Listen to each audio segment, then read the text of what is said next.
నమస్కారం welcome to 108 news Telugu నా పేరు గౌరీ ముందుగా బులెటిన్ లో హెడ్లైన్స్ ఎక్సైజ్ పాలసీపై శ్వేతపత్రం విడుదల చేసిన చంద్రబాబు మద్యం పేరుతో ఇష్టారాజ్యంగా దోచుకున్నారని విమర్శలు ఏపీకి ప్రత్యేక హోదా ఇస్తే తెలంగాణ ఎడారి అవుతుంది ఏలేటి మహేశ్వర్ రెడ్డి వైసీపీకి మరో షాక్ మాజీ ఎమ్మెల్యే కిలారి రోసయ్య రాజీనామా అయ్య పేరు చెప్పుకుని రాలేదన్న రేవంత్ రెడ్డి రాహుల్ గాంధీని అంటున్నారా అని కేటీఆర్ చురక ఉపాధికి విఘాతం కలిగించే 217 జీవోను రద్దు చేస్తాం మత్స్యకారులకు అచ్చెన్న గుడ్ న్యూస్ గత ప్రభుత్వం మద్యం ధరలను విపరీతంగా పెంచిందని సీఎం చంద్రబాబు దుయ్యబట్టారు. ఎక్సైజ్ పాలసీలో అవకతవకలపై అసెంబ్లీలో శ్వేతపత్రం విడుదల చేశారు. ధరలు పెంచితే తాగేవాళ్లు తగ్గుతారన్నారు. కానీ ఇంకా పెరిగారు.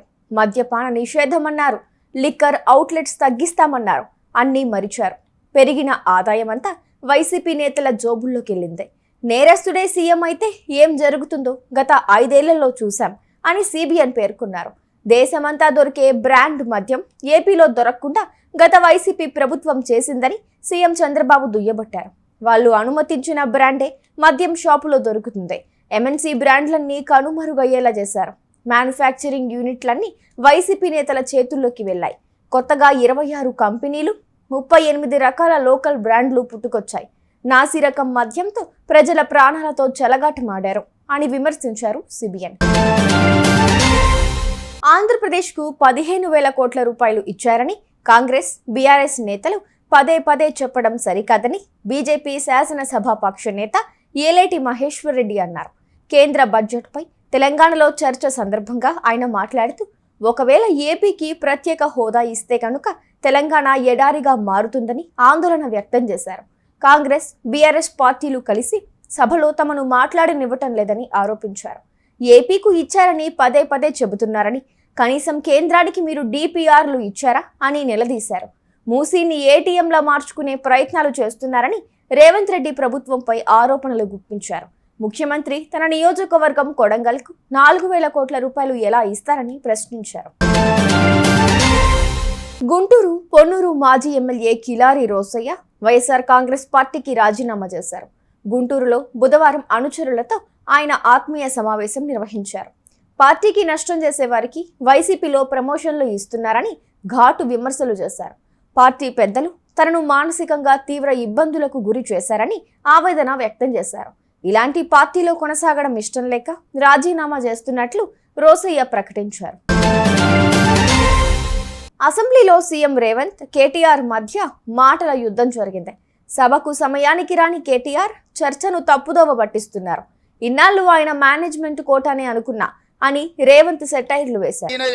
మా నాయన నాకేమో ఇట్లా ఉచితంగా కుర్చీలు ఇచ్చి చదువు రాకపోయినా తీసుకొచ్చి మంత్రులను చేయలే. మా నాయన చదువు రాకపోయినా సంధ్య లేకపోయినా మాకు మంత్రులను చేసి ఇంట్లో కూసబెట్టలే. మేము కష్టపడి కింద నుంచి జిల్లా పరిషత్లో పనిచేసినాం, శాసన మండలిలో పనిచేసినాం, శాసనసభ్యుడిగా పనిచేసినాం, పార్లమెంటు సభ్యుడిగా పనిచేసినాం, ఈరోజు ముఖ్యమంత్రిగా పనిచేస్తున్నాం. అధ్యక్ష, ఇదంతా స్వయం కృషితోని కష్టపడి తెలుసుకొని అవగాహన కల్పించుకొని సభలకు వచ్చినాం. అధ్యక్ష, దీనిపై పేమెంట్ కోటాలో సీఎం పదవి కొట్టేశావని నేను అనొచ్చు. తండ్రుల పేర్లు చెప్పి పదవులు అంటున్నారంటే రాహుల్ను అంటున్నారా, రాజీవ్ను అంటున్నారా, నాకు అర్థం కావట్లేదు అని కేటీఆర్ కౌంటర్ ఇచ్చారు. మాటికి ఓపిక కోల్పోయి ఈ రన్నింగ్ కామెంటరీ అవసరం అధ్యక్ష. అధ్యక్ష, నేను కూడా అనొచ్చు అధ్యక్ష. పేమెంట్ కోటాలో ముఖ్యమంత్రి పదవి కొట్టేసిన నేను కూడా అనొచ్చు. మాట్లాడడం మేము కూడా మాట్లాడతాం. అయ్యేళ్ళ పేర్లు చెప్పి పదవులు అంటే రాహుల్ గాంధీని అంటుండా, రాజీవ్ గాంధీని అంటుండా నాకు తెలియదు అధ్యక్ష. ఎవరిని అంటుండ అధ్యక్ష? ఆయన ఎవరి గురించి మాట్లాడుతున్నాడు?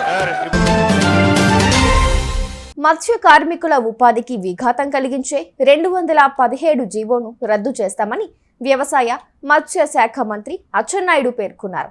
కాకినాడ సిటీ ఎమ్మెల్యే వనమాది వెంకటేశ్వరరావు అడిగిన ప్రశ్నకు సమాధానంగా అచ్చెన్న మాట్లాడుతూ త్వరలో కేబినెట్లో పెట్టి ఈ జీవోను రద్దు చేస్తామన్నారు.